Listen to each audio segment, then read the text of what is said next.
2021, tahun yang masih dilanda pandemi. Para pelaku usaha masih berjuang menyalakan api semangat dalam menjalankan bisnisnya. Kali ini saya berada di Kota Pemalang, Jawa Tengah. Saya akan bertemu dengan seseorang yang telah sukses menjalankan bisnisnya dalam berbudidaya udang faname. Seperti apa kisah beliau dalam menjalankan ladang bisnisnya? Ikuti perjalanan saya dalam cerita bisnisku hari ini.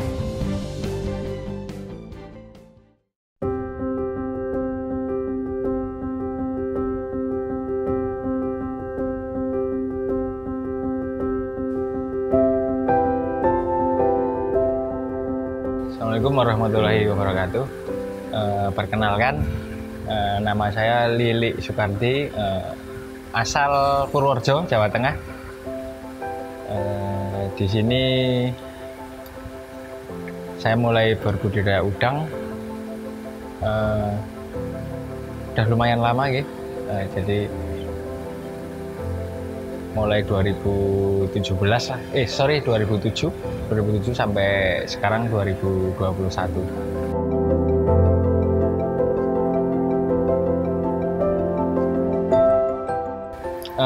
Sebenarnya awalnya saya juga nggak ngira, Mas, nggak ngira saya ini mau berkecimpung di dunia perikanan, khususnya budidaya udang gitu.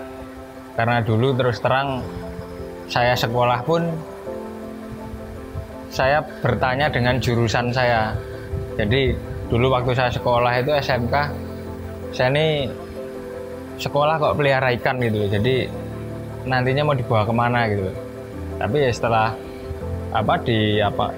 rodok bingung gitu ya, rodok bingung nanti mau dibawa kemana. Yang penting udah sekolah dulu, nanti lulus toh pekerjaan pasti akan ada. Nah suatu ketika di semester akhir ya, di semester akhir itu kelas 3 saya prakerin, Mas. Prakerin kebetulan prakerinnya itu ditambah. Prakerinnya ditambah, loh kok ini ada udang ditambak itu, dipelihara ditambak itu. Karena dulu saya ngertinya udang itu dikali, Mas. Udang itu dikali di sungai kecil-kecil kayak di sini ini kan banyak di sungai kecil. Ternyata udang faname ini dilihat kok menjanjikan gitu. Karena waktu itu saya lihat yang kerja pengelolanya kok istilahnya duit kok ngalir gitu loh. Makanya dari situ saya mulailah tertarik ke mungkin bukan tertarik ke budidaya udang, tapi tertarik ke istilahnya duitnya mungkin ya, karena duitnya ngalir terus gitu. Ya udah, mulai dari situ saya wis nggak bingung lagi. Setelah lulus saya udah putuskan, ya udah mantep ditambak. Karena memang kalau dilihat mungkin kalau dulu teman-teman saya lulus SMK ya nggak jauh-jauh, kalau nggak kuliah ya kerja di pabrik paling.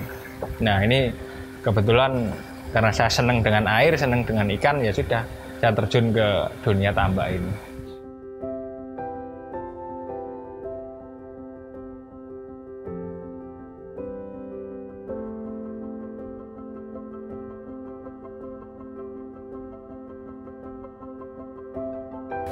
Modal ya, kalau modal sebenarnya ya mungkin ini masing katanya orang-orang itu modal usaha tapi ndak pakai uang ya koyoknya ya nambah ini sih. Karena kebetulan di tambak ini semua lini itu sudah disupport sama bagiannya masing-masing. Nggak contoh lah, katakanlah budidaya udang ini kita ada tim dari benur ya, dari bibit. Dari bibit itu juga kita nggak perlu keluar uang banyak, yang penting kita punya link benur bisa masuk. Terus untuk pakan juga sama begitu, paling kita juga keluar duit nggak banyak lah untuk pakan. Nanti setelah udang itu bisa menjamin hidupnya sendiri, ya sudah kita lepas gitu. Lepas dalam artian boleh ngutang kayak begitu sih. Nah kalau untuk modal awal ya mungkin kalau ngitung kasarnya, Mas, ngitung kasarnya itu per 100.000 ekor itu dibutuhkan uang sekitar kurang lebih 100-an lah. 100.000, tapi 100.000 gede ya. Itu sampai panen. Itu sampai panen. Kalau kita tanamnya mau kelipatan 100.000, misalnya 200.000, 300.000 ya tinggal dikalikan saja. 300.000 ya 3 dikalikan 100 itu tadi.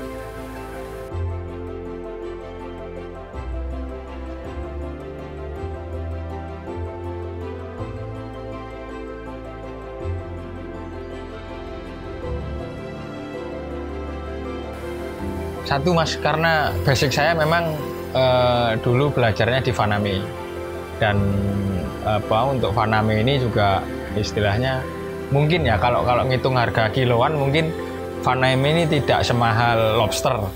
Cuman kan Faname ini tingkat kontinuitasnya lebih bagus daripada lobster. Karena lobster mungkin lobster mungkin untuk kalangan menengah ke atas. Tapi kalau Faname ini semua lini masuk Mas.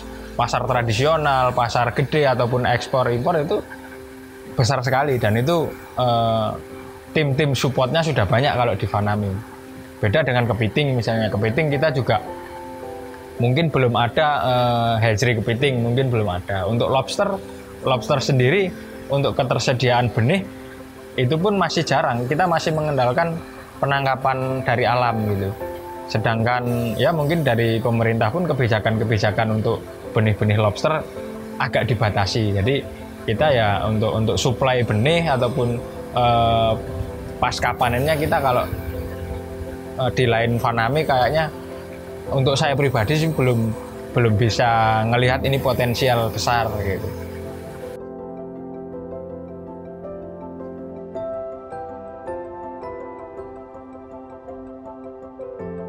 Mungkin kalau dari skala bisnis untung rugi Mas ya.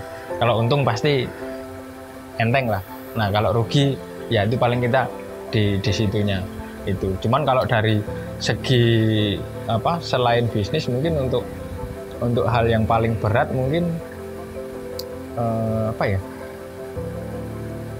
sebenarnya tidak ada yang paling berat sih Mas. Tidak ada yang paling berat, mungkin hanya di poin-poin tertentu kayak mungkin faktor-faktor lingkungan, terus faktor penampungan pasca panen, terus ketersediaan bahan untuk bibit ataupun untuk yang lain-lain itu paling yang agak berat. Dengan kondisi seperti ini itu yang jadi perhatian khusus sih.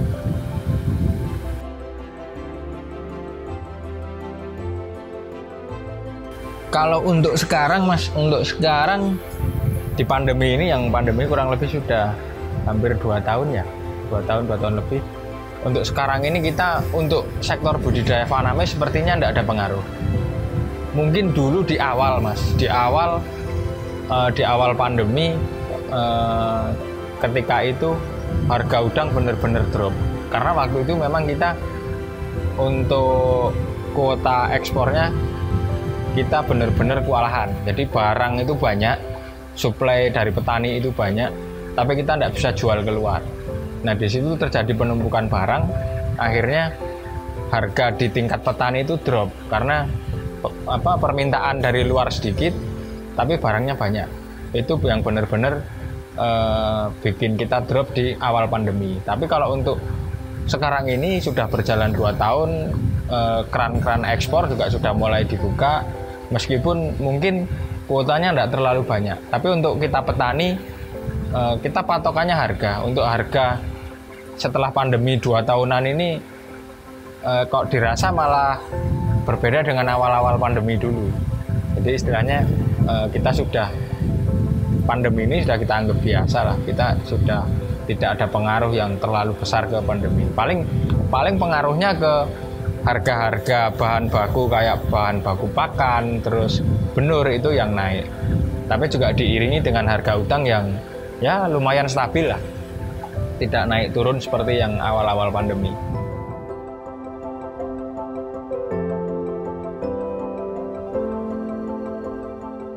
Duit Mas, duit itu. Jadi duit di sini satu doa, terus keduanya usaha, ketiganya tawakal, yang terakhir ikhtiar. Jadi saya sampai posisi saat ini tidak lepas dari doa teman-teman, dukungan teman-teman, juga usaha dari teman-teman, terus juga jerih payah semuanya. Semua ini mempengaruhi saya dan teman-teman tambak ini sampai posisi sekarang ini. Mungkin salah satu teman-teman kita ada dari probiotik, dari marketing benur, dari pakan juga. Itu semua sangat berpengaruh Mas.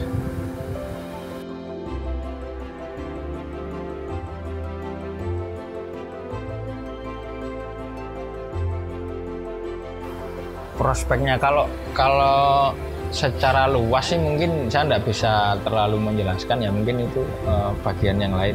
Cuman kalau menurut saya sendiri, saya masih punya harapan besar lah. Harapan besar di sini maksud saya ke depan ini sepertinya cerah lah, karena kita pelihara udang ini kaitannya dengan ya mungkin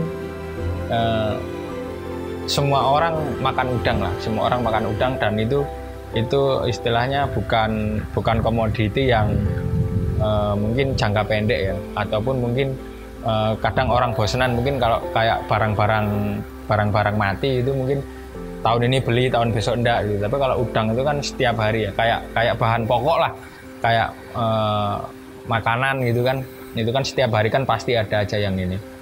Jadi selagi istilahnya kita berbudidaya, pasti nanti yang menerima ada, dan ya mudah-mudahan prospeknya ke depan masih cerah.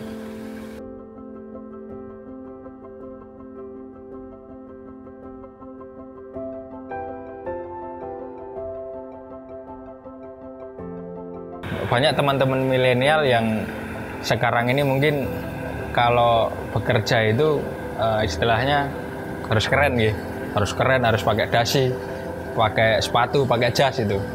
Tapi ditambah ini tidak bisa disamakan dengan mereka yang kantoran. Jadi istilahnya mungkin teman-teman lihat di sini kita nambah pakai sandal jepit, katok pendek, kaos oblong, tapi duit itu tidak kalah karo sing pakai jas itu.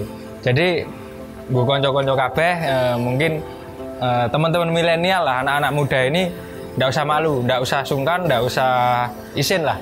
Jadi nambah itu enak, siji, loro, nambah itu enak, telu, nambah itu gampang, dan insya Allah ora rugi. Jadi gue konco-konco kabeh sing istilah pengen pelihara udang, pelihara ikan, nggak usah ragu, ndang nyemplungo, mumpung durung kecemplung.